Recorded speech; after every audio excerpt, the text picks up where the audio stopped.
y a une autre théorie à ce sujet, je voudrais vous la soumettre, c'est la théorie selon laquelle l'astrologie permettrait, alors là cette fois-ci c'est à l'astrologue, pourquoi on devient astrologue, hein, c'est plus pourquoi on va voir l'astrologue. C'est pas pareil. Parce qu'aller voir l'astrologue, ça ne veut pas dire qu'on connaît l'astrologie. Tandis qu'apprendre l'astrologie, ça veut dire vraiment utiliser l'outil. Le client, il n'utilise pas l'outil astrologique. Il va demander à voir quelqu'un qui le connaît. Mais, alors je vais vous poser donc une première question. Pourquoi, à votre avis, toutes les deux d'ailleurs, pourquoi, à votre avis, que vous apporte cet outil astrologique, mais pas forcément professionnellement? Parce que le professionnel, c'est un aspect, bon, il y a des astrologues qui font l'astrologie que quand ils sont en train d'être en cabinet. Mais au départ, c'est pas ça. Et dire la plupart des professeurs d'astrologie disent que leurs élèves ne viennent pas spécialement pour être astrologues. Ah, pas du tout. Bon, donc, bien que, c'est pour ça qu'il y a des écoles d'astrologie, mais il y a très peu de, je veux dire, elles ne servent pas. Bon, donc finalement, à votre avis, quelles sont les vraies motivations qui amènent les gens à vouloir se servir de l'astrologie? Et je ne parle pas de servir d'astrologie en tant que client, je parle de servir d'astrologie en tant que gens qui connaissent l'astrologie. Le client étant une utilisation de cette astrologie, bien sûr. Est-ce que, à votre avis, ça correspondait à... ça vous a apporté quelque chose qui vous manquait, par exemple? Non, qui m'intéressait, ça ne me manquait pas du tout. Ça faisait partie, je ne sais pas comment vous dire, ça faisait déjà partie de moi. Comme si c'était déjà inscrit, et je ne pouvais pas ouvrir un livre ou quoi que ce soit sans aller tout de suite à cette page où il y avait voilà, mon petit horoscope. Oui. Et après, et puis de fil en aiguille, les cours ont été proposés sur un plateau, donc j'y vais, quoi. C'était pour moi naturel. Je ne me suis même pas posé la question, c'est un langage qui était déjà parti de moi. Ouais. Oui. Et ça ne m'étonne pas d'ailleurs, parce qu'en voyant votre thème, on regarde cet Uranus à l'ascendant, tout de même, si on considère, bon, c'est une discipline quand même très uranienne. Après, pourquoi je l'ai...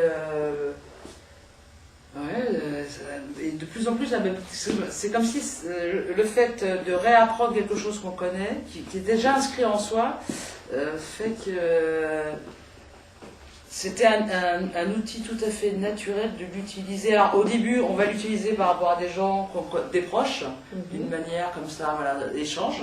Hein, et cet outil s'est imposé à moi en disant, mais ça serait bien que tu puisses le proposer à d'autres personnes d'une autre manière aussi. Après, on change son outil, on le polit, on le travaille. J'ai pris d'autres cours, je suis conseillère en fleurs de bac. Donc, fleurs de bac. J'ai ça aussi. Ah oui. Ouais. Ça fait trop. Pas du tout, pas du tout. Donc je mets moi, je dis moi, mais c'est vrai que même sur cette pub-là, j'avais marqué conseillère fleur de bac. J'ai fait la formation, donc C'est marqué d'ailleurs là. Oui. Il y a aussi un certificat de psychopathologie en psychothérapie. Voilà. Oui, je sais pas.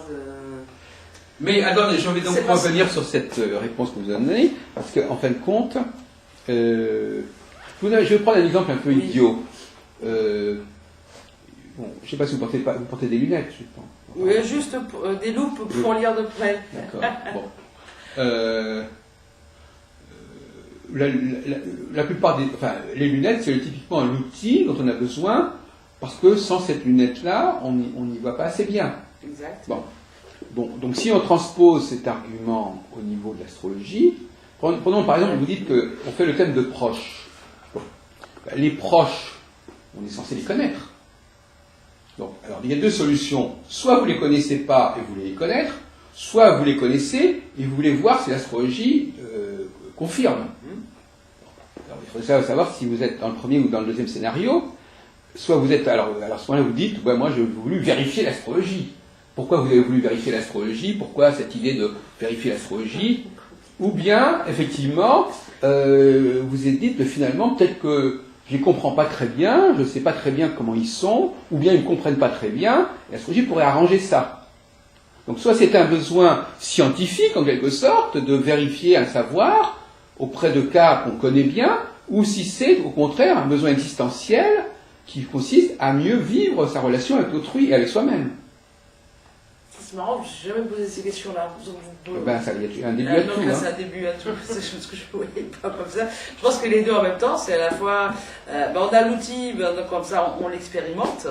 Et en même temps, ça va confirmer ce qu'on. Parce qu'on ne sait pas tout, c'est pas vrai, on ne sait pas tout. Des fois, des proches. Les proches, ils nous font voir, même si on les visite régulièrement, il y a des parties qui sont cachées et ça nous permet vraiment d'aller derrière ces parties. Du moins, on peut supposer que. Oui.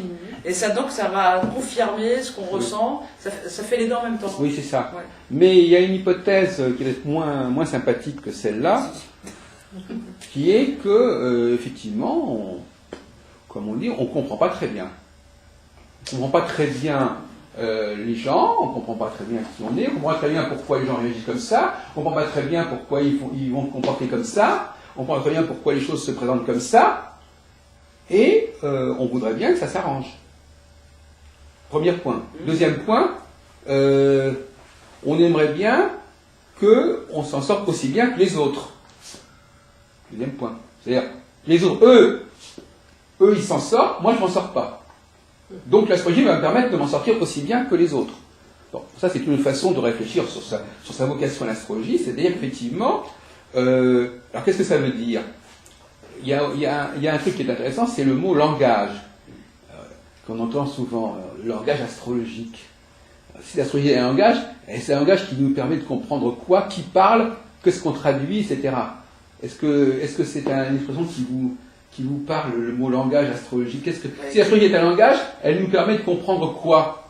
Alors, donc, sur ce point-là, est-ce que ça, vous pouvez nous répondre sur ce point? Qu'est-ce que c'est que ce langage de l'astrologie? Tant que vous acceptiez cette expression. Si c'est un langage, ça veut dire par exemple quelque chose qui ne vous parle pas. Je vous donne un exemple. Je parle en chinois, vous ne comprenez pas le chinois, vous demandez à quelqu'un de traduire. Oui. Bon. Alors là, si l'astrologie est un langage, elle vous permet de traduire quel chinois? Qu'est-ce que c'est que cette langue que l'astrologie vous permettrait de traduire et que... Quelle est cette langue que grâce à l'astrologie vous allez pouvoir traduire? C'est peut-être quelqu'un qui dit que c'est le langage universel.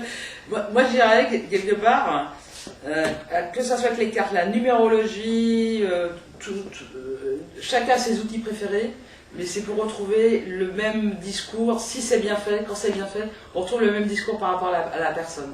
C'est juste ça, c'est retrouver le côté spécificité, humanité de la personne. Alors il y a une autre lecture qui est possible, c'est, prenons l'exemple, imaginons par exemple que vous êtes avec des gens, des amis, je sais pas, bon, ils se sont tout de suite aperçus par exemple que telle personne était comme ça, et qu'elle allait se comporter comme ça. Et vous n'en êtes pas aperçu. Donc effectivement, vous allez dire, ah bon, alors eux, ils ont lu quelque chose et puis moi j'ai pas vu ça. Donc à ce moment-là, vous dites, ah, donc il y a eu un langage qui s'est parlé quelque part, et que j'ai pas compris. Quel langage? C'est pas un langage verbal. Non. C'est un langage gestuel, il y a une tonation, il y a des signes, il y a des comportements que j'ai pas su interpréter, et que d'autres personnes éventuellement pourraient interpréter correctement. Donc l'astrologie va peut-être me permettre de comprendre ce langage que je ne capte pas, et donc de compenser ce manque que j'ai à comprendre ce que d'autres personnes comprennent. Hein? C'est comme par exemple quelqu'un qui n'aurait pas de lunettes, il serait un peu dans une sorte de myopie, de flou, donc il ne verrait pas de choses arriver, alors que les autres qui voient bien le voient arriver. Ils disent, ah oui, mais quand j'aurais mis mes lunettes, moi, je serais comme eux. C'est-à-dire que je verrais aussi bien qu'eux. Donc à ce moment-là, c'est aussi une théorie qu'on développe actuellement, c'est-à-dire qu'effectivement, l'astrologie, là tout à l'heure on parlait de l'astrothérapie, qui consistait à aider les gens par l'astrologie à résoudre certains problèmes, mais il y a aussi l'astrothérapie qui concerne les gens qui apprennent l'astrologie, pas qui vont voir l'astrologue. Donc il y a l'astrothérapie pour la consultation du client et l'astrologie pour les élèves. C'est pas la même astrothérapie, c'est pas le même problème d'ailleurs. Parce qu'en fin de compte, si quelqu'un peut aller voir l'astrologue et pas avoir spécialement de problème chronique, si vous voulez. On dit parfois, ils ont un problème, une crise comme ça. Mais par contre, si on a un problème chronique, il va falloir qu'on apprenne l'astrologie beaucoup plus sérieusement. C'est-à-dire que ça fait partie, c'est quelque chose, c'est un outil dont on ne va pas se servir. Dans quelqu'un qui a une voiture qui de temps en temps ne marche pas, ben, il va voir chez le dépanneur. Si vous avez une voiture qui ne marche jamais, bon, ben là c'est plus grave, il faut en changer. Mais ce que je veux dire par là, c'est que si effectivement, moi je crois beaucoup à la notion de thérapie, hein, on est tous d'accord là-dessus, hein, sauf qu'on ne l'entend pas exactement de la même manière. Mais l'apprentissage de l'astrologie peut être aussi une thérapie. Tout à fait. Et donc là, on a un cas intéressant de quelqu'un qui a appris ce métier pour des raisons thérapeutiques et qui va l'exercer également pour des raisons thérapeutiques. C'est-à-dire que, c'est bon. Alors qu'effectivement, il faut essayer de comprendre ça, de psychanalyser le comportement de l'astrologue. Donc, pourquoi je suis venu à l'astrologie? Peut-être qu'à un moment donné, donc, il y a des choses que je percevais mal, que je ne percevais pas. Par exemple, dans la rue, personne n'arrivait à courir. On avait une société où les gens ne courent pas. Vous n'iriez pas dire, c'est dommage que je ne cours pas, parce que personne ne court. Oui, quand on n'a pas de comparaison, voilà. on peut donc on ne souffre, donc on ne s'intéresse parfois aux choses que parce que les autres vont mieux que nous. Hein. Si les gens ne vont pas mieux que nous, on ne va pas avoir raison de vouloir faire mieux puisque les autres. Donc on est toujours en train de vouloir s'ajuster sur. On est retourné dans le collectif. Oui, ça, j'ai bien entendu. C'est-à-dire que comment la personne essaye, par différents moyens, dont l'astrologie, de rattraper le collectif, c'est-à-dire de finalement se comporter normalement, si on peut dire. La thérapie, c'est aussi ça, c'est d'arriver à retrouver un comportement normal. Oui, d'essayer de se fondre, entre guillemets, dans... je disais ça à l'époque, quand je m'occupais de mes handicapés, de se fondre dans la masse. On les aide à aller... C'est pour ça que je les emmène le plus possible à l'extérieur, voir les gens normaux, pour qu'il y ait un échange avec... Voilà, et justement, d'une certaine manière, on pourrait même dire que, pour reprendre votre expression, que grâce à l'astrologie, eh bien, on peut croire, on peut penser que grâce au thème astral, grâce au fait qu'on fait le thème astral des uns et des autres, eh bien, on ne se fera pas remarquer. On ne se fera pas remarquer puisque on arrivera à des informations qui sont comparables à celles que les autres ont. Je veux dire, quand je dis je ferai remarquer, c'est à condition de ne pas dire je suis astrologue, bien entendu, mais je veux dire, il y a par exemple des médecins qui font de l'astrologie sans le dire, ou je ne sais pas quoi. Mais je veux dire que c'est l'idée, justement, de cacher un handicap. De ne pas, que le handicap ne soit pas perçu. Par exemple, quelqu'un qui est aveugle, moi je donne toujours l'exemple de l'aveugle, qui essaye de ne pas, qu'on ne s'aperçoive pas qu'il est aveugle. Donc, admettons par exemple que vous soyez aveugle. On arrive chez vous, vous ne voulez pas qu'on sache que vous êtes aveugle. Mais vous connaissez tellement bien les lieux que naturellement, normalement. On s'en douterait pas, la limite, voyez-vous. Bon. Et bien évidemment, si on vous met ailleurs, là, ça va pas se passer. Hein, si on vous met dans un endroit que vous ne connaissez pas, ça va se passer. Alors que d'autres personnes normales, même si vous étiez ailleurs, elles vont quand même se comporter normalement. Donc, si vous voulez, il y a beaucoup de gens qui gèrent leur handicap, c'est-à-dire qui essayent de gérer le handicap qu'ils ont, quel qu'il soit, de façon à ce que il ne soit pas perçu comme tel. Donc, finalement, là encore, ils ne veulent pas se faire remarquer. Donc, contrairement à ce qu'on pourrait croire, la thérapie ne consiste pas à vouloir affirmer forcément son individualité. Elle peut au contraire vouloir ne pas être si individuel et si particulier que cela. Donc, on est dans ce qu'on a... C'est pour ça que j'avais développé à Nantes, au dernier congrès, la différence entre astrologie palliative et astrologie normative. C'est-à-dire qu'en fait, l'astrologie normative, c'est quand on veut retrouver la norme, et la thérapie, c'est aussi ça. Et l'astrologie palliative, c'est quand on est tellement éloigné de la norme que c'est même pas la peine d'essayer de le faire. Par des soins palliatifs, alors... Bon. Donc, si vous voulez, il y a des cas extrêmes où la personne est tellement bizarre, tellement particulière. Bon, alors la question de savoir si l'astrologie, là, c'est même plus de la thérapie, c'est de l'accompagnement palliatif. Bon, et c'est encore un problème. La question est de savoir si, finalement, Christine Badier, je vous pose la question est-ce que l'objectif de la consultation n'est pas le thème ne serait-il finalement qu'un moment à passer avec moi. Un moment à passer, oui, et qu'après on n'aurait pas besoin forcément, on pourrait, enfin, je veux dire, soit la personne aura besoin, par exemple quelqu'un qui entend mal, on lui met un appareil, il est appareillé et il va le garder toute sa vie. Bon. C'est juste un moment à passer avec moi où je donne quelques conseils et les gens après, voilà, ils sont libres, même s'ils sont dans la norme complètement, après dans les contrats dès qu'ils sortent d'ici, mais les conseils, bah, ils les intègrent. Alors là, il y a quand même un problème, parce que moi justement j'avais un colloque à Marseille à ce sujet. Il y a un problème, c'est qu'il y a autant l'astrologue qui connaît l'astrologie, bon, il peut continuer à utiliser cet outil, mais croire qu'un astrologue qui va parler à son client et que le client il n'est pas capable. Mais il va l'apprendre ponctuellement. Il va envoyer quelque chose. C'est pour ça que je dis en thérapie c'est pas mal, c'est que les gens reviennent. Ah ben, il y a intérêt. Il y a intérêt, parce qu'autrement, alors il y a des gens qui disent ah vous comprenez, il suffit que la personne ait entendu mon interprétation, et puis ça y est, c'est résolu. Ah bah. Non, c'est pour ça, moi la responsabilité c'est voilà quand on dit accompagner, c'est de proposer aux gens qui puissent revenir, pas en dépendance, parce qu'on veut.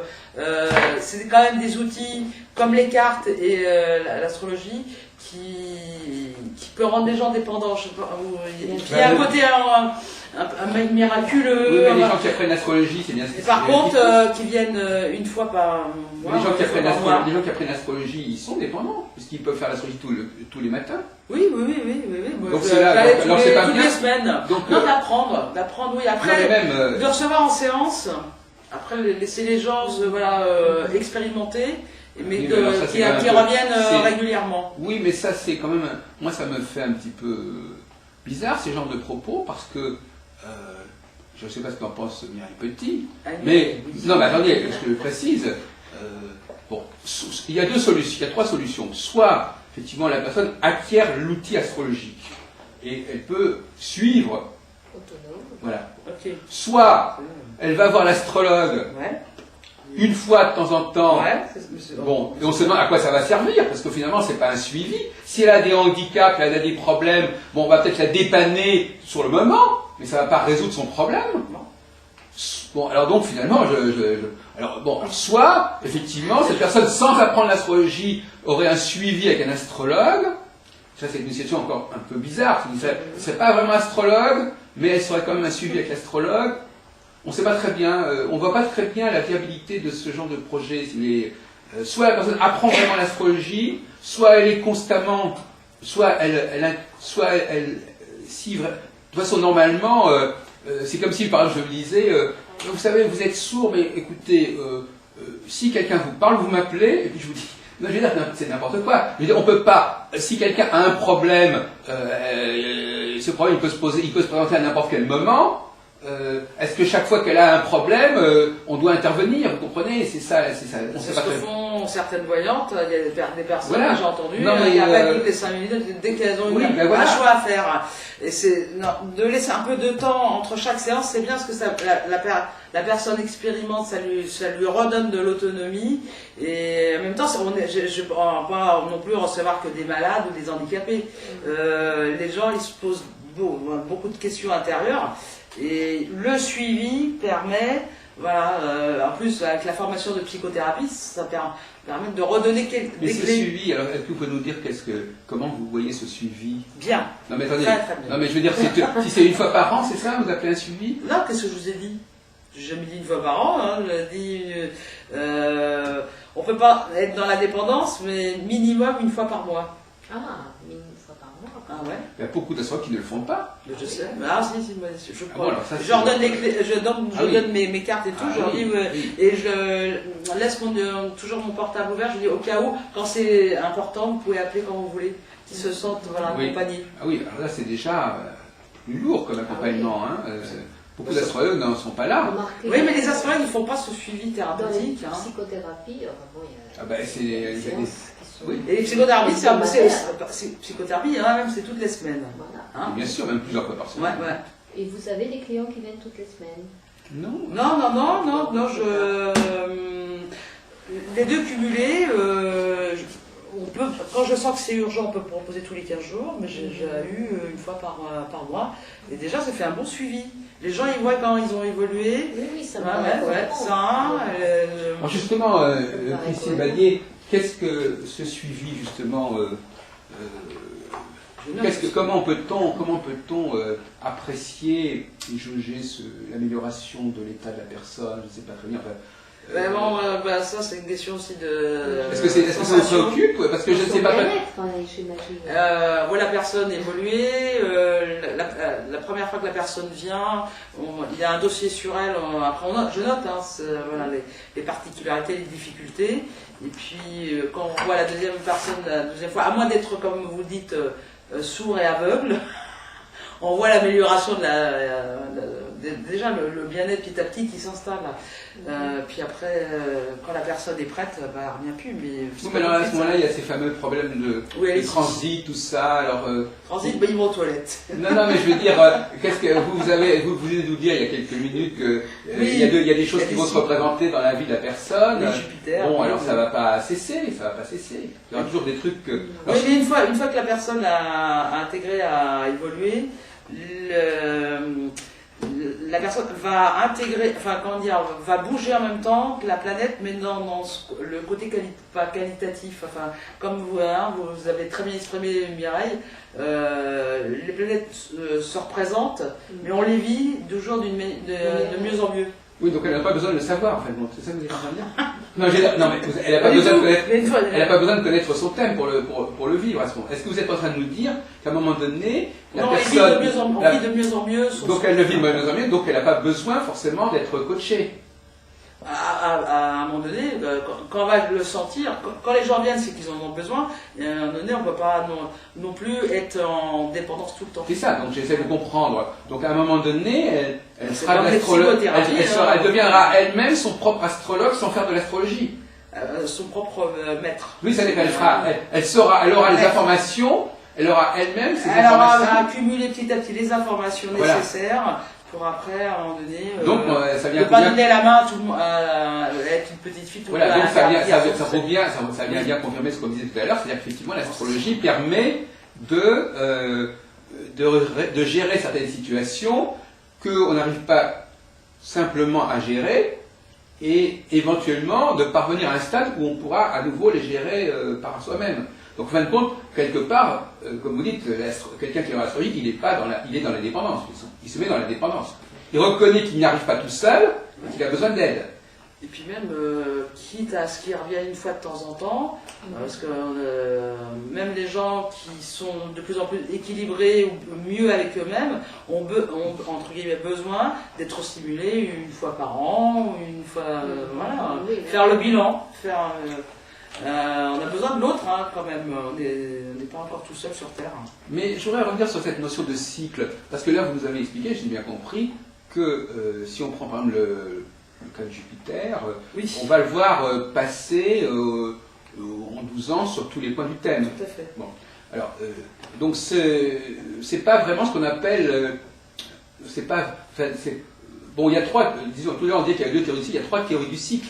Bon, alors on pourrait dire Jupiter va passer sur les 12 signes, Jupiter va passer alors d'abord, vous savez, parce que là je crois que vous travaillez sur le Jupiter natal, c'est un cas particulier, parce que vous savez qu'en astrologie, le Jupiter natal, c'est pas évident, parce que normalement, au niveau cosmique, alors parce que le Jupiter natal, c'est bien le Jupiter... Sagittaire, là, allez-y. Le Jupiter natal, eh ben, son point de départ, il dépend de chaque personne. Moi, je suis né à tel moment, mon Jupiter natal est à tel moment, je suis à un autre moment. Or, la question, qu'on revient à la même question tout à l'heure, est-ce qu'il n'y a pas aussi des configurations collectives? Or, le Jupiter natal, ça ne peut pas être une configuration collective, puisque par définition, il n'a pas lieu au même moment pour tout le monde. En revanche, si vous dites Jupiter conjoint à Saturne, par exemple, dans le ciel, là, effectivement, vous pouvez dire, tout le monde va réagir au moment où il y a une conjonction Jupiter-Saturne. Mais si vous parlez de Jupiter natal, on n'est pas dans le collectif. Donc, vous laissez entendre à la personne qu'elle a un calendrier qui lui est propre et qui n'est pas commun au calendrier des autres. Est-ce que c'est une bonne thérapie que de laisser croire aux gens qu'ils ont un calendrier qui n'est pas celui des autres personnes? Pourquoi ne pas proposer au contraire, comme beaucoup d'astrologues le font d'ailleurs, on a le même, on n'est pas tous pareils, mais on a les configurations communes. On a des configurations communes, c'est-à-dire qu'on va dire par exemple qu'il y a un tel aspect, par exemple actuellement, les gens vont dire par exemple, il y a Uranus qui est entré ou Pluton qui est entré en Capricorne. Ouais, Bon, c'est voilà, exact. ça c'est un phénomène qui n'est pas Oui, déterminé par le thème natal, qui peut avoir des On va incidences sur, retrouver il peut avoir des incidences sur le thème. différemment dans le thème. Ouais. Oui, il a des incidences sur le thème natal, mais il n'est pas, son point de départ n'est pas le thème natal. C'est-à-dire que c'est pas le Pluton du thème natal. Donc vous voyez la différence entre le Pluton en Capricorne pour tout le monde, Pluton est entré en Capricorne. Ouais.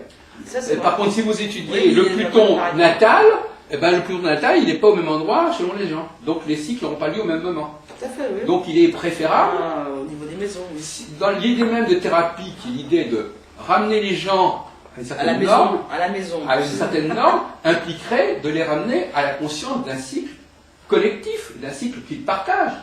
Donc j'ai l'impression que vous avez une sorte d'allergie à l'idée de collectif. Pas du tout, parce que je dis, il y a plein de planètes en ce moment, comme Neptune qui est en Verseau. Bon, il y a Uranus qui est rentré en Poisson aussi, qui va faire aussi le côté. Il y a un côté très intuitif, on reçoit beaucoup de choses. Et plutôt en Capricorne qui va faire un travail alors ça c'est au niveau de la collectivité, de l'identification à la crise, retrouver son corps, être dans son corps. Les gens sont plus dans le corps, retrouver le corps et la grotte divine, aller jusqu'au bout. Et plutôt faut faire un travail aussi au niveau de l'enfer du corps. Et je crois que le plus important, c'est cette crise qui peut bouffer. Par l'enfer du corps. L'enfer du corps, c'est-à-dire aller au fond, plutôt faire tout un travail au niveau de l'ombre, de tout ce passé, de cette répétition, de ce pouvoir qui se met en place actuellement et qui nous entrave de partout. Et ça concerne tout le monde. Après, on en fait ce qu'on veut en fonction de ses particularités du thème. Mais il y a une autre planète aussi que j'aime bien actuellement. Il y a aussi la lune noire qui est en Verseau. Et qu'est-ce qu'il y avait important? Et Vénus, bon, ça c'est des planètes rapides. Mais Neptune en Verseau va faire quoi?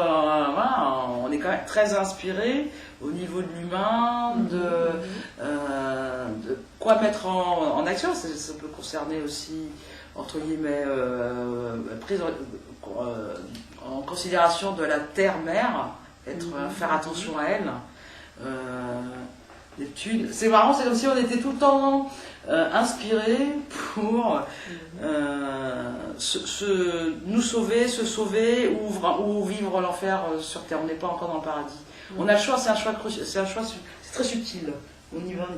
Après, ça c'est ma façon, c'est les planètes actuelles qui concernent tout le monde. Elles sont très fortes. Et chacun il peut les vivre de façon différente. Tout à fait. C'est pour ça qu'il n'est pas indispensable d'avoir chacun des cycles personnels. Il peut y avoir un cycle global que chacun vit de façon différente. Mais oui, enfin, pour l'instant on n'y est pas encore. Vous dites vous qu'on y arrive? À quoi? On est comme s'il y avait un cycle global qu'on pouvait vivre tous différemment. Soit on le vit différemment, soit j'ai pas dit qu'il fallait le vivre différemment, j'ai dit que de toute façon à un certain moment on le vit différemment, même avec des micro-variations, mais c'est pas un objectif en soi de le vivre différemment. C'est simplement que par définition, quand un truc existe, il y a des perceptions différentes du truc. Mais c'est pas forcément que les trucs sont différents. Un même truc peut être perçu différemment. C'est pas la peine d'inventer des trucs différents pour chacun. C'est pas la peine d'inventer des cycles différents pour chaque personne. Il suffit de dire qu'il y a un certain cycle et que les gens le comprennent et l'intègrent différemment. C'est pas la peine de faire compliqué quand on peut faire simple. Est-ce que vous pouvez... Est-ce que je peux poser Oui, mais je vous en prie. Vas-y, Myriam. Non, je voulais savoir comment vous affrontez, disons, un malaise individuel par rapport à une dynamique familiale, étant donné qu'on est quand même en interaction avec d'autres personnes autour de nous. Comment est-ce que l'astrologue peut affronter, disons, un malaise individuel par rapport à cette dynamique Familiale. Oui. Bah déjà, Moi, ça m'a toujours, disons, préoccupé cette question. Et en fin de compte, déjà, à savoir si c'est quand même très difficile. le À client, savoir que- déjà, est-ce que le client veut bien aborder la question déjà, c'est ce qu'il est. Oui, mais Et après, par rapport à ces... si on Du voit, on ouais. sait qu'une personne est mal, traverse une période difficile, à cause de son conjoint ou de sa mère. Alors déjà, pourquoi il a choisi ce conjoint, la mère aussi, voir qu'est-ce qu'elle pas toujours ses parents. Qu'est-ce qu'elle représente sa mère aussi. Oui, après voir la symbolique du père et de la mère. Oui. Ça peut être très difficile. Les manques d'amour, tout ça, tous les manques. Donc, par exemple, dans les problèmes d'addiction, on voit que on fait les thérapies familiales, donc c'est tout de même important ça. Après, ça sent bien que tout le monde participe. Voilà. Non, ça me pose un problème par rapport à la consultation, par rapport au travail de l'astrologue, comme de tout professionnel, disons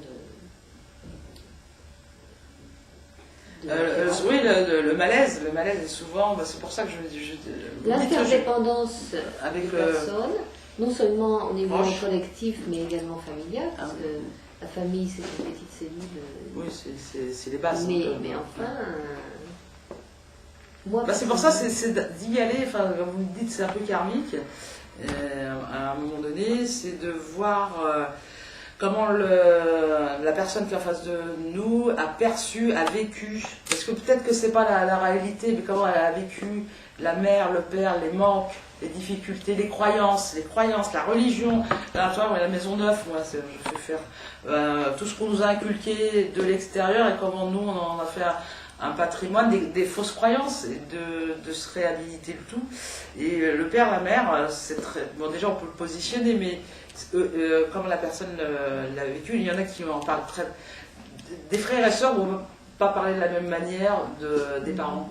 J'ai l'impression. Oui, perception. Non, mais c'est parce que tout à l'heure, vous parliez de liberté. Oui. Alors, je pose la question, est-ce qu'on est vraiment libre? Est-ce qu'on peut être libre par rapport à ces contraintes également familiales? Les contraintes, pas seulement les contraintes, mais également des joies et des satisfactions, mais tout de même, je dis encore, une interaction entre nous et la famille et la plus grande famille qui est justement la société, parce qu'on dépend également des autres dans le cadre collectif, justement. Et donc ça me paraît être tout de même très difficile pour un astrologue d'avoir affaire à une personne et en fin de compte de savoir que cette personne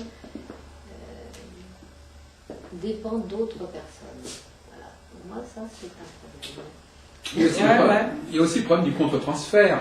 C'est-à-dire, je ne sais pas si vous avez certainement étudié la question du transfert contre transfert. Il ne faut pas non plus que l'astrologue se prenne trop au sérieux. C'est-à-dire qu'il croit forcément avoir les compétences qu'on lui prête. Alors cela dit, ça veut pas dire qu'il ne doit pas répondre, mais pas forcément par l'astrologie. Parce que l'astrologue, c'est pas l'astrologie. L'astrologue, c'est le personnage à qui on vient interroger et qui est censé utiliser un certain savoir, mais en réalité, quel que soit le savoir qu'il utilise, c'est pas grave, à la limite, du moment qu'il répond en sa qualité d'astrologue. Mais c'est pas parce qu'on est astrologue qu'on fait que de l'astrologie. Est-ce qu'il ne faut pas aller trop loin? Est-ce qu'il ne faut pas trop se monter la tête? Par exemple, imaginons qu'on vous pose une question de ce type-là. Est-ce que vous êtes obligé d'aller voir les thèmes de tout ça? Ou est-ce que vous pouvez éventuellement... Parce que maintenant, l'astrologie, c'est ce qui vous donne, c'est ce qui passe de transfert, c'est-à-dire ce qui vous donne une certaine confiance, qui fait qu'on vous fait confiance. Mais vous n'êtes pas obligé, à partir du moment où vous avez cette confiance qui vient de votre qualité d'astrologue, qualité formelle, et alors vous faites des thèmes, vous êtes astrologue sur votre carte, quelle est la part vraiment de l'astrologie dans tout ce travail? Ou est-ce que l'astrologie est simplement... Le début, c'est ma base, et après, ça ouvre le dialogue. Voilà, je crois. Et de temps en temps, on repart, quand on a besoin de précision, mais on n'est pas tout le temps sur le thème, voilà, donc c'est une interaction de la personne qui se révèle, qui se raconte. Après, c'est marrant parce que, comme je fais toujours le thème en photocopie, donc la personne elle a son thème et quand elle commence à parler, alors mon père, et les gens intègrent très rapidement et après ça leur permet de se révéler, de parler du frère, du manque d'argent, de la sexualité, on parle de tout, hein, mais c'est impressionnant comment on peut avoir affaire à l'intimité de la personne en un temps record, quoi. Et parce que les gens sont pas bien, hein, donc ils ont besoin de se livrer. Vous avez le tableau.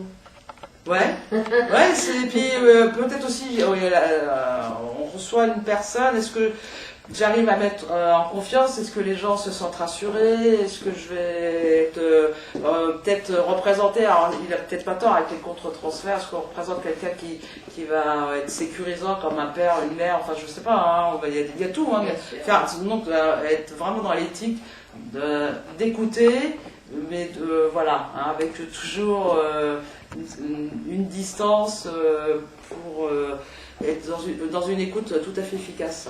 Donc, moi, j'ai l'impression qu'il y a deux types d'astrologues. D'ailleurs, tous les deux, vous ressemblez à deux types d'astrologues différents. Alors, on va travailler ensemble. Non, justement, vous n'avez pas le même profil. J'ai l'impression que vous avez... J'ai l'impression que... C'est au niveau de l'énergie. Oui, non, mais je pense que Mireille, elle est plutôt dans le... Mireille, j'ai l'impression qu'elle s'appuierait davantage sur l'astrologie pour connaître les tenants et les aboutissants. Et que vous, à un moment donné, vous dépassez l'astrologie, j'ai l'impression. Il ne faut pas croire que les gens sont pareils, hein, ça serait une fausse information. Alors, effectivement, il y a les astrologues qui sont, j'appelle, sevrés, et ceux qui ne sont pas sevrés. Alors, ceux qui sont sevrés, c'est-à-dire qu'ils ont fait de l'astrologie, mais à un moment donné, ils s'en sont libérés, d'une certaine manière, mais ils savent que c'est quand même un bagage qu'ils ont, et qu'ils ont une communication, ils vont pouvoir communiquer avec certaines personnes parce qu'ils connaissent cette langue. Il parle l'astrologie, donc il parle une langue qui est porteuse d'une certaine confiance, d'une certaine crédibilité. Et puis il y a ceux qui ne sont pas sevrés et qui sont à peu près comme leurs clients, c'est-à-dire qui chaque fois qu'on leur pose une question, il faut voir ce que l'astrologie en dit. Bon, à ce moment-là, on est dans ce qu'on appelle dans un contre-transfert qui est mal résolu, c'est-à-dire que le client veut de l'astrologie, on lui donne de l'astrologie. Le client nous demande de nous poser une question, on lui répond à sa question par l'astrologie. Et en fin de compte, c'est une déresponsabilisation, parce qu'après tout, on va pouvoir dire, écoute, il m'a demandé ce que l'astrologie en pensait, moi je lui ai dit ce que l'astrologie en pensait. À la limite, peu m'importe si c'est vrai ou pas. Oui, il oublie peut-être après d'être quand même proche. Il est tout le temps derrière un carcan astrologique.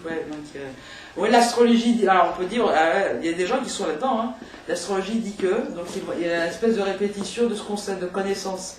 Tandis que là, quand on se sert, ça c'est la base pour aller vers l'autre, pour recevoir l'autre. Oui. Voilà. Quand on se dit astrothérapeute, ça implique tout de même qu'on ait affaire à la souffrance. Ah, c'est sûr. Oui. Donc tous les astrologues, en fin de compte, ne sont pas des astrothérapeutes, même si... quelque part, c'est vrai. Si, ils le sont parce qu'en réalité, il y a une souffrance qui est affirmée, une souffrance qui n'est pas affirmée. De toute façon, il y a une souffrance de ne pas comprendre quelque chose de la vie. Et voilà. Il faut analyser la souffrance. Quel est le type de souffrance que vous avez affronté? Le problème, c'est que si l'astrologue lui-même est dans cette même souffrance... ça fait un jeu de miroir, c'est super. Hein, c'est ce qu'on disait des fois. C'est ça le problème. Aussi, c'est ça la difficulté, parce qu'à ce moment-là, on est complètement dépendant de la seule astrologie. Parce que l'astrologue n'est pas capable d'apporter autre chose à son client que l'astrologie. Mais ça m'est déjà arrivé au démarrage, c'est d'avoir cette humilité de reconnaître qu'au début, on va recevoir les parties les plus sombres de soi. Parce que tout n'est pas traité, on n'est pas non plus ça est dans la lumière à 100%. Et je trouve ça super de pouvoir observer que l'autre est le miroir de nous-mêmes, avec toute cette difficulté, et d'avoir cette... Et en fin de compte, on trouve les paroles tout à fait justes par rapport à la personne. C'est extraordinaire parce que, quelque part, il y a une interaction qui fait que... Ça, c'est l'empathie. Mais c'est souvent au départ de vie, enfin, quand on se déclare, qu'on reçoit les personnes juste pour qu'on... Elle nous permet de terminer quand même ce travail, c'est super. Et c'est impressionnant parce qu'on se dit on n'y arrivera pas. Hein, oui, des gens qui manquent d'argent, des gens qui manquent des fois aussi on doute, donc des gens qui doutent. Parfait. C'est également la relation du maître et de l'élève. Exactement. Souvent les élèves apportent des connaissances au maître. Oui. Et vice-versa bien sûr, mais bien entendu, on rencontre tout de même des personnes qui nous ressemblent. Qui nous ressemblent pour un autre simple, c'est qu'on n'est pas si différents que cela les uns des autres. On retourne dans le premier collectif. C'est pas pareil. Pas tout à fait. Justement, comme on a dit tout à l'heure, En tout cas, la thérapie nous différencie. sommes une partie de nous-mêmes. C'est ça. Ouais. Bon, enfin, ça c'est... Une partie de... Et c'est intéressant parce qu'au début, quand on les reçoit, on les écoute, on dit oh là là, des fois ça nous arrive, hein, et en fin de compte, on va être dans une justesse, on se laisse inspirer, la personne nous renvoie tellement qui nous sommes, qu'on va être le souffle, moi j'appelle ça comme ça, le souffle créateur, on va trouver les mots justes. Et la personne va repartir regaillardie, et moi je redonne tout à l'univers et c'est parfait. On parlait tout à l'heure de votre thème. C'est sûr que cette lune Neptune. Oui, en scorpion, elle est sympa. Hein. Voilà. Elle est forte. Hein. C'est fort, hein. Moi, j'utilise l'astrologie, mais je pense aussi que j'ai des dons de médium aussi. Mais ce qui est amusant dans ce que dit Mireille, c'est qu'en fin de compte, normalement, on n'a pas besoin de regarder le thème de quelqu'un pour savoir qui il est. Il y a des gens qui, vraiment, on leur demande, vous, qui êtes-vous? Ah, mais j'ai ça dans mon thème. Ou qui est la personne? Non, mais c'est parce qu'on est dans le milieu. Non, mais il n'y a pas. Non, mais à un moment donné, il faut dépasser ce stade-là, quand même. Oui. Ah, ben bien sûr, on est passionnés. Non, mais on va parler de le contre-transfert. On se pose des questions, on se dit, je sens que cette personne émane, disons, cette énergie. Est-ce qu'on va voir? Et oui, on vérifie, c'est vrai. Ouais. C'est ça. C'est après, ça peut servir l'outil de vérification. Au bout d'un moment, on n'a même plus besoin de Ah non, je regarde de moins en moins. Parce que normalement, on doit réussir à sentir les aspects. Tout à fait. Et on les sent. Ouais. On sent les énergies, on sent... Alors, ça va pas après, je le vérifie, c'est intéressant. Je dis, oh là là, ça confirme. C'est impressionnant. On n'est pas à reconnaître le signe solaire, c'est un petit peu ridicule. Non, mais attendez. Il y a de temps en temps, il y en a. Attendez, là, vous touchez à un sujet extrêmement intéressant, c'est qu'est-ce qui est vérifiable en astrologie et qu'est-ce qui ne l'est pas. Il y a des parties de l'astrologie qui sont fondamentales et qu'il faut vérifier, et d'autres parties qui ne le sont pas. Et la position de la planète en signe zodiacal, c'est pas ce qu'il y a de plus évident en astrologie sur le plan scientifique. Parce que qu'est-ce que c'est que le zodiaque? Pourquoi le scorpion?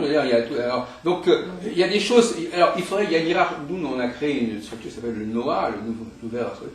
Il y a des choses dans l'astrologie qui sont absolument fondamentales et qui sont souvent d'ailleurs un peu oubliées. Et puis il y a des choses qui sont moins évidentes et qui ne sont pas sujets à vérification.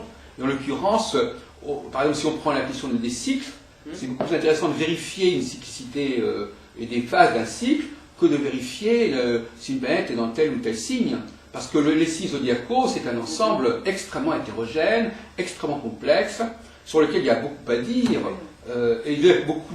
Enfin, je veux dire, je crois d'ailleurs qu'aujourd'hui, on a renoncé, entre parenthèses, aussi bien Gauquelin que beaucoup de chercheurs, ont renoncé à étudier, à valider la question des planètes dans les signes, parce que c'est pas la partie. Les planètes en aspect, c'est beaucoup plus intéressant que les planètes en signes, par exemple. Ouais. Non, mais je veux dire qu'il y a des choses qui sont beaucoup plus solides sur le plan scientifique que les planètes en signes, parce qu'on renvoie, c'est quoi le scorpion, d'où ça sort, etc. Alors justement, à ce sujet. On pourrait dire. Non, mais il y a des choses qui n'ont pas la même. Il y a des choses à vérifier en priorité en astrologie et des choses qui sont un petit peu anecdotiques ou secondaires ou marginales. Par exemple, et sur ce plan-là, si on prend par exemple, si on revient à des choses complètement basiques comme les saisons ou comme le signe du bélier par exemple. Oui, alors le signe du bélier, on dit beaucoup de bêtises sur le signe du bélier justement, parce que alors on va vous dire le bélier. Alors là on ne sait plus, on est dans l'astrologie populaire là, l'astrologie populaire qui n'est pas les astrologues n'ont pas à faire de l'astrologie populaire. Hein, le scorpion, le taureau, le sagittaire, le bélier, c'est pas forcément cette partie de l'astrologie qui est la plus assurée et la plus solide, hein, loin de là.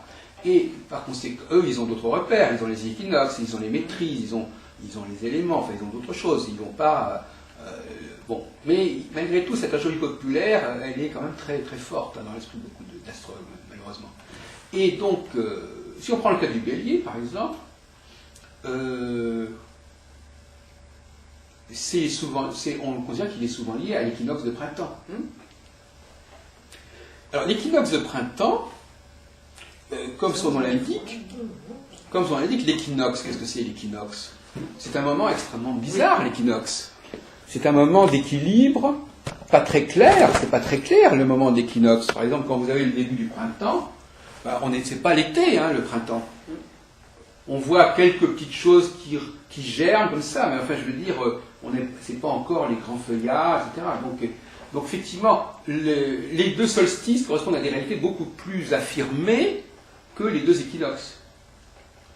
Et on ne voit pas pourquoi le bélier, par exemple, qui est défini comme un signe décidé, etc., ça n'a aucun rapport avec la notion d'équinoxe. Donc toucher à la question zodiacale, c'est un terrain miné, hein, la question zodiacale. Et alors, la question que je voulais vous poser tout à l'heure, c'est est-ce que vous pouvez, parce que bon, c'est vrai qu'effectivement Hérodiade le faisait lui-même, dire voilà, à un moment donné vous allez transiter à votre. Enfin, il y a plusieurs façons de dire. Vous allez transiter ceci, puis cela, etc. Bon, mais tout ça, c'est un petit peu. Ça va dépendre de la structure du thème. C'est pas une théorie générale du thème, ça. C'est pas une théorie générale de l'astrologie. C'est une théorie qui fait que, à un moment donné, si la personne a quelque chose en maison 2, ça va passer, ça va être transité. S'il n'a rien en maison 2, ben, il ne se passe rien. Donc finalement, le cycle de la personne est complètement individuel.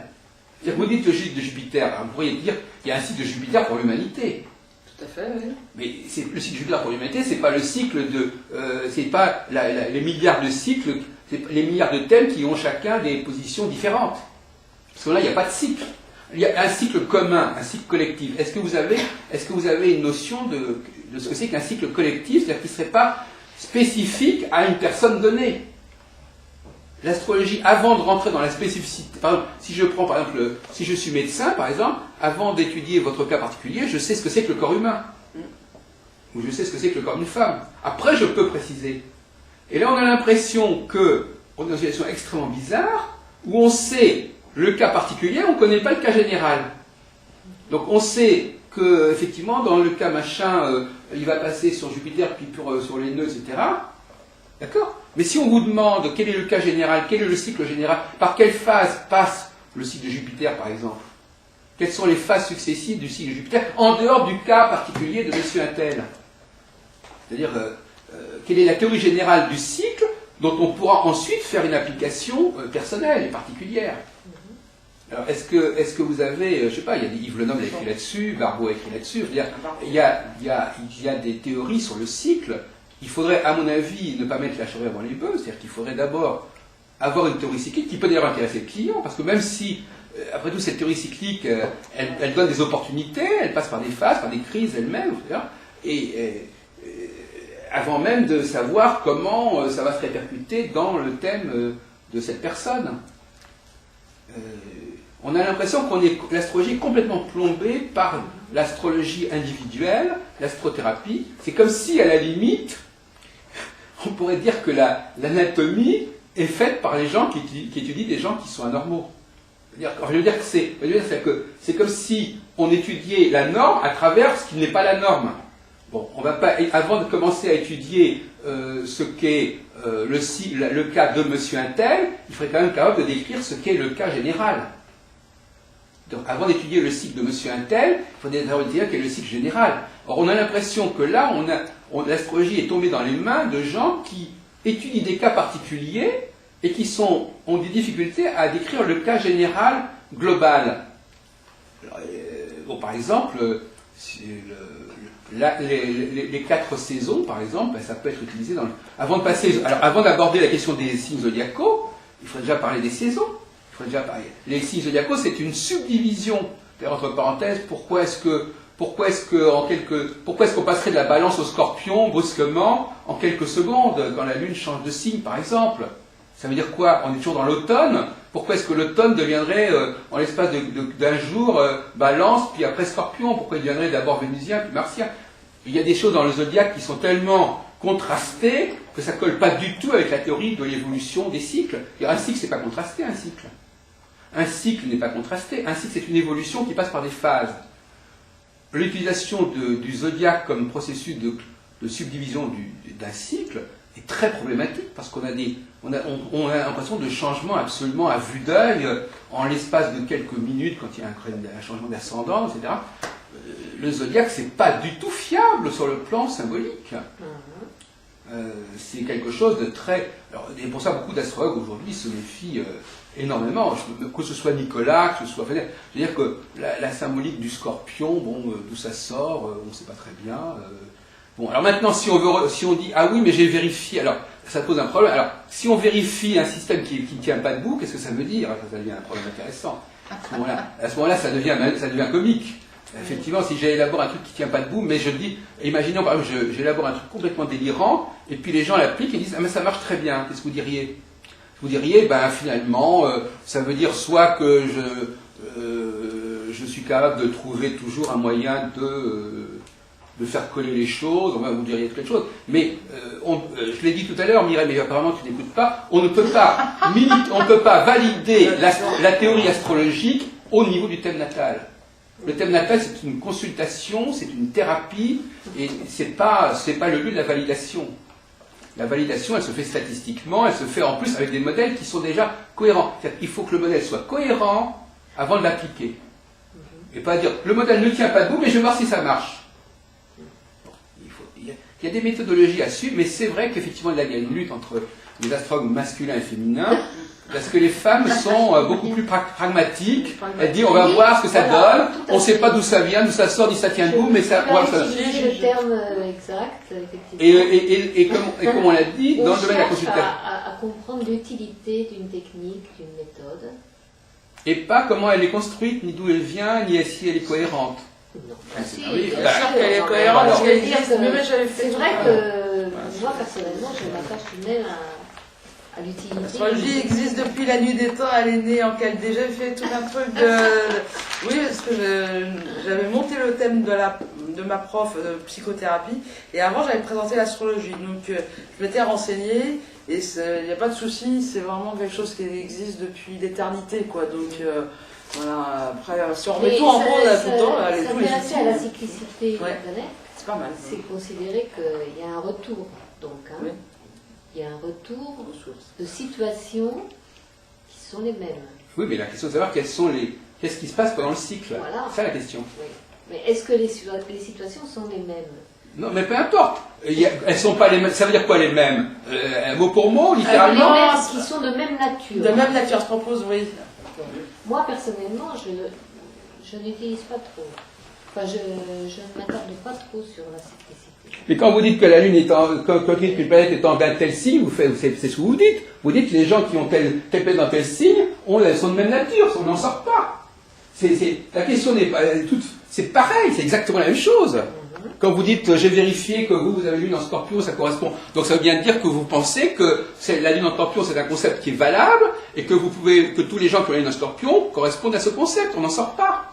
C'est le même problème, donc c'est pas une critique justifiée. Pouvez-vous nous parler des fleurs de Bach, là, parce que vous êtes...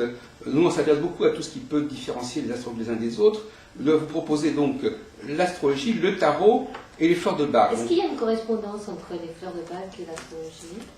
Je crois qu'il y a eu des tentatives, enfin bon, vous allez en parler mieux que nous. Oui, je crois, oui, si, il y a eu un livre, je me détache quand même des fleurs de Bach. Ah oui. Ce qui est ça permet une meilleure gestion des émotions. C'est un médecin qui avait découvert ça, le docteur Bach, au début du 19e, oui, 20e, 20e, je crois. 20e. C'est pas comme ça. Voilà, lui, c'est comme s'il utilisait toute la nature, la vibration pour mieux, voilà, gérer toutes les émotions qui font partie de l'archétype émotionnel humain. Donc moi, ouais, j'ai les flacons, j'ai tout ce qu'il faut. Et en fonction de la peur, de la jalousie, enfin, voilà, transformer toutes notre façon de se comporter à l'envers, le remettre à l'endroit. Voilà, en prenant cette vibration qui est là. Mais tout ce panel d'émotions, en fait, on peut quand même leur donner une signification astrologique. C'est quelqu'un qui avait écrit un livre qui avait fait un parallèle avec l'astrologie. De toute façon, moi je suis pas tout à fait d'accord avec tout. Tout est en interaction. Les outils qui nous sont propres, on va les utiliser. Mais que ce soit l'astronomie, moi j'adore regarder les étoiles. Ça va très loin, l'univers est infini. Jolie conversation avec Dieu de Neil Donald Walsh. j'ai vraiment cette ouverture.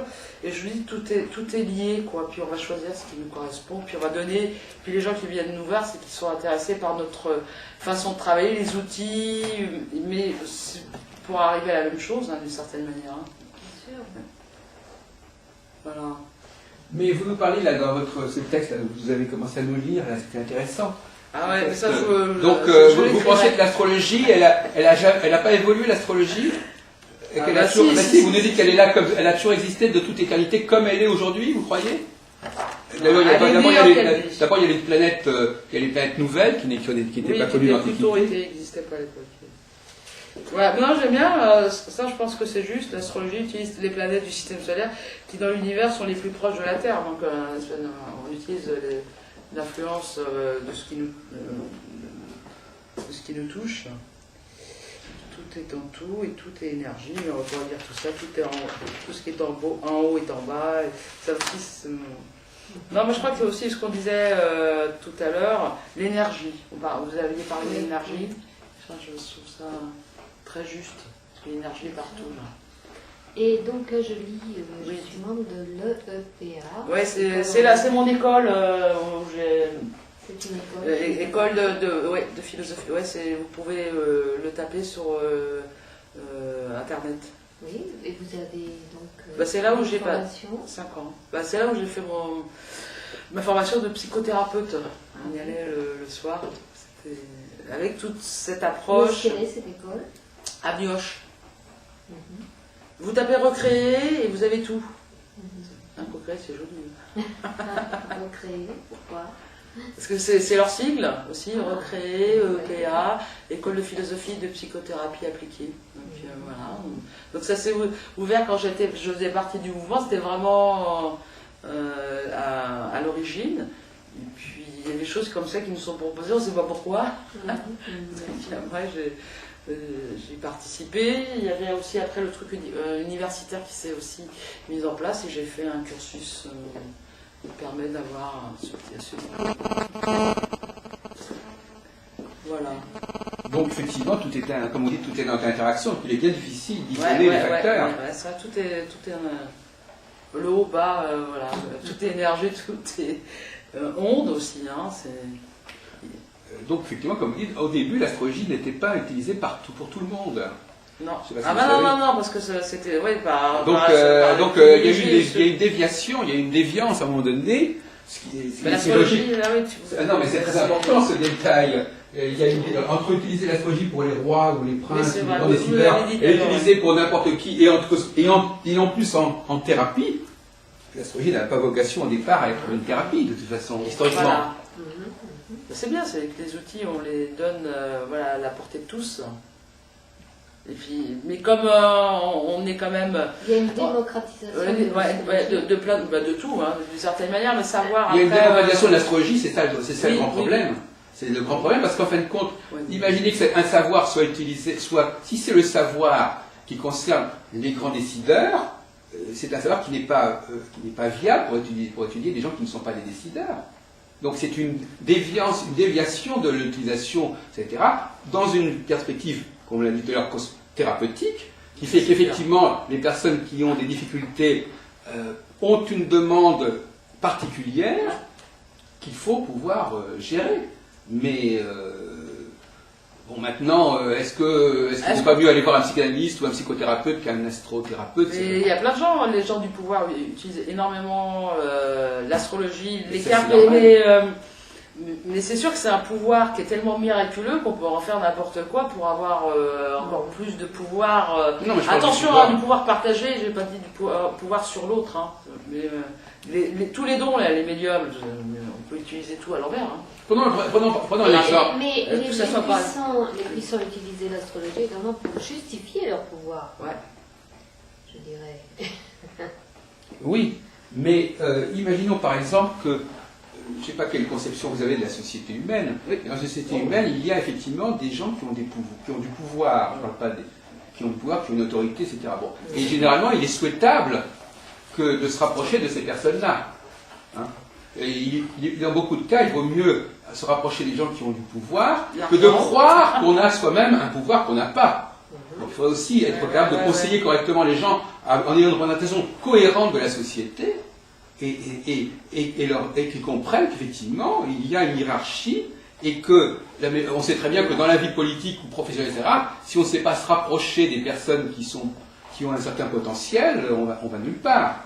Donc laisser croire aux gens qui sont eux-mêmes qui ont une autonomie, alors qu'en fait la véritable autonomie, ce sont ceux qui ont le pouvoir au niveau le plus élevé. Les gens en bas de l'échelle n'ont pas d'autonomie. Ils ont besoin de se mettre dans le sillage de ceux qui ont le pouvoir pour pouvoir avancer.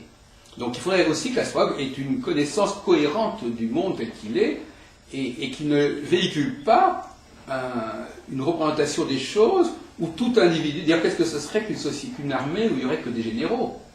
Ça n'a pas de sens. Qu'est-ce que serait une société où tout le monde prendrait des initiatives et tout le monde ferait des choses dans son coin? Ça n'a pas de sens, c'est pas du tout comme ça que ça se passe. C'est en contradiction avec ce que les gens savent d'ailleurs, de toute façon. Donc, je crois qu'il y a un moment donné où les gens décrochent, ils sortent du schéma social normal et ils se mettent dans une sorte de représentation totalement bizarre pour pouvoir vivre les choses correctement. C'est-à-dire qu'à un moment donné, on se met dans un état second pour pouvoir vivre des choses qu'on ne peut plus supporter de vivre normalement, en quelque sorte. Oui. Et est-ce qu'en fin de compte, on n'a pas... Chacun de nous a un rôle, effectivement, donc donner, disons, une valeur... donner un jugement de valeur sur le rôle, ça me paraît être... Bon, ben alors voilà, donc si vous avez cette philosophie-là, si vous affirmez cette philosophie-là, ça va conditionner votre capacité de consultation. Si vous avez une fausse représentation de la réalité des choses, et que vous l'avez... Non, je parle toujours en termes astrologiques, en fin de compte. Une astrologie déviante. Traduction énergétique du thème, un décideur, quelqu'un qui a, disons, cette capacité d'organiser et de décider et de commander, disons, va avoir des configurations astrales bien précises, va être muni d'une certaine énergie bien précise, probablement un soleil, un Jupiter très fort, voilà, pour dire, et ce ne sera pas meilleur qu'un autre qui ne l'a pas, mais non, ça lui donne un rôle, Parce que quelqu'un qui n'est pas soumis aux influences astrales... Comment ça soumis? Oui, c'est ça le problème.